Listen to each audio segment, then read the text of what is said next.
Moolala is brought to you by the nonprofit credit counseling agency Credit Canada. We often think of financial health and physical health as two maybe connected but separate things. One can affect the other perhaps a lot more than we really appreciate. That's according to some new research. A study from the Urban Institute explored the health outcomes for older adults with and without debt. It found that carrying any debt had a negative effect. For more on the study's findings, we're going to talk to Stipica Mudrazija, a senior research associate from the Urban Institute, joining us now from Washington, D.C. Hello there. Hi, Bruce. What did you find when it comes to debt and the health impacts in older Americans? Well, the study essentially finds that debt can be detrimental for older adults' health. This is not to say that any type of debt is detrimental or that debt is negative in general. But some types of debt, especially what we call unsecured debt, so debt such as credit card debt as opposed to secured debt, which would be mortgages, for example, tend to have a negative impact on health. And when you look at health, what are the measures that you were looking at? Is it obesity, blood pressure, rate of heart attack? Like, just bring to life what some of the things are that you would measure. Yeah, so we looked at a pretty broad spectrum of health measures. So essentially, we looked at both subjective measures, such as self-rated health, then more objective measures, such as doctor-diagnosed health conditions, presence of limitations in the activities of daily living and instrumental activities of daily living, and a number of other measures, including the one that you mentioned, obesity. How can you determine what is cause and what is effect? Because I can imagine you've got diabetes, you can't work. Of course, you've got debt piling up. Yeah, absolutely. And this is actually one of the main challenges of this research. And indeed, I would say one of the major contributions of what my colleague Barb Butrika and I did. We know that people who are in poor health tend to rack up more debt. And so this is what we assumed going into this research, that this is a bidirectional relationship. So bad health leads to more debt, but we assume that we'll also be able to find a link between more debt leading to worse health. And so the way we did it is, without going to too many of technical details, we fit something called marginal structural model. And this is an identification strategy that is essentially very common in epidemiologic research, where researchers also grapple with many issues of causality.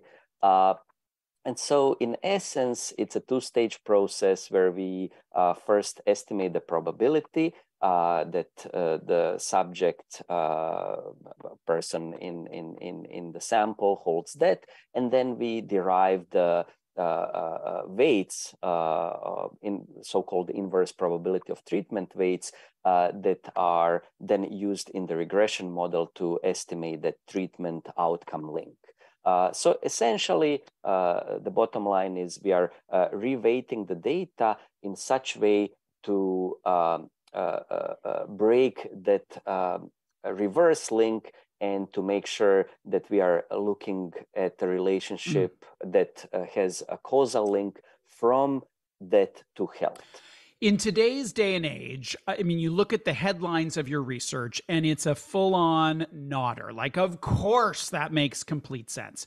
What are the surprising findings? Because a cynic would say, oh, great, you just, you proved that smoking is a problem, therefore you gave more ammunition to the anti-smoking lobbyists, but you're just proving something we already knew. Look, the technical contribution of the research, I think, is really important because, if it were easy, it would have been done already. And it wasn't. We actually needed to find techniques that would tell us that something that we think of as common sense actually has support in data. Now, I think we also opened up a whole new venue or avenue for future research, because what we found is that there is a causal link between that and health. But that doesn't mean that we still understand the mechanism of how that being saddled with that is transferred into poor health outcomes. Now, we are strongly suspicious of things such as having being nervous about having a lot of debt, and some of these things essentially acting as transmission mechanisms. But we still really don't know much about the transmission mechanism that leads, having more debt to being physically impaired, for example. What are some of the policy implications of your findings, do you think? Yeah, so I would say that one of the main policy implications is that we really need to be careful about the how we promote different types of debt to people, and what the social costs, the full social costs of that are, because at the end of the day, what we see essentially is that there are negative externalities, and so those who are selling those types of debt, they are not the ones who pay the price for it. So there's a lot of, as in many other aspects of the economy, there are a lot of negative externalities, and this is just a message to policymakers that there's scope for their intervention to try to really mitigate some of these negative effects and still enjoy the positive aspects of that, because we don't want to say here that that is all negative. That actually can serve many positive roles. It just about the prudent use of that. I'm going to draw the link back to cigarette smoking, because there was a time in which marketing of cigarettes was unregulated. People didn't fully acknowledge the health consequences of smoking. Do you think your research and studies to follow would play out in restrictions or requirements on the part of lenders?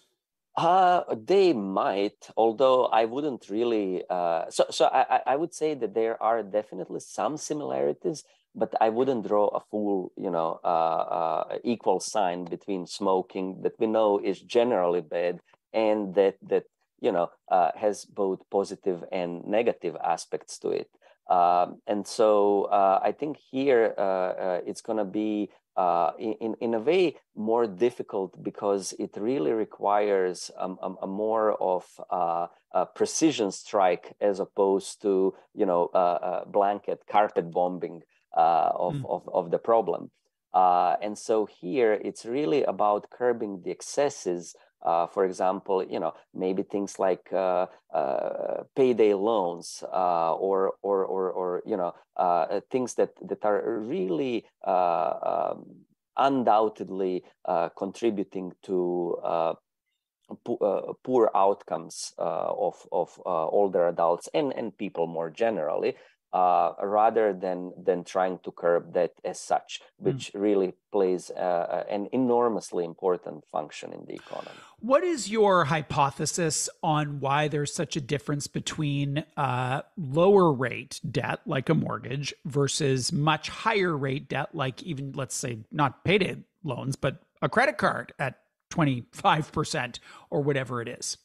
I would say really that it's not necessarily the interest rate that it carries, although that's an important aspect undoubtedly, but it's more about the type of debt and what the debt is used for.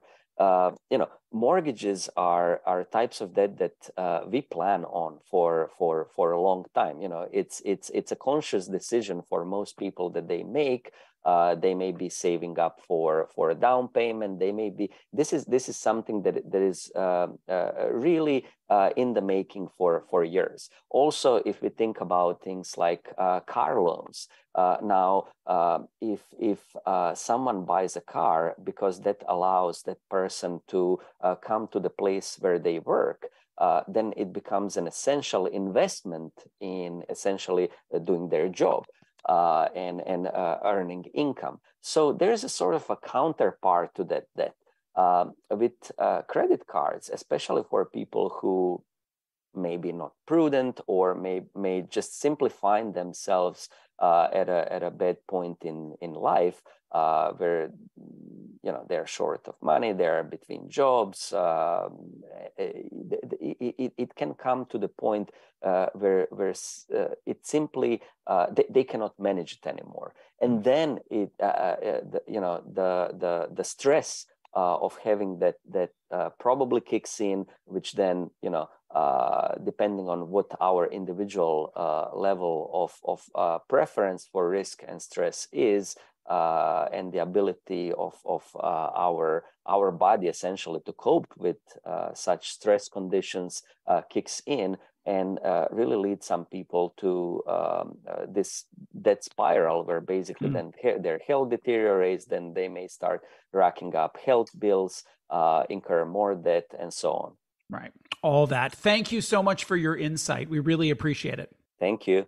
Stipica Mudrazija is a senior research associate from the Urban Institute, and he was here to talk about his research in the relationship between debt and health.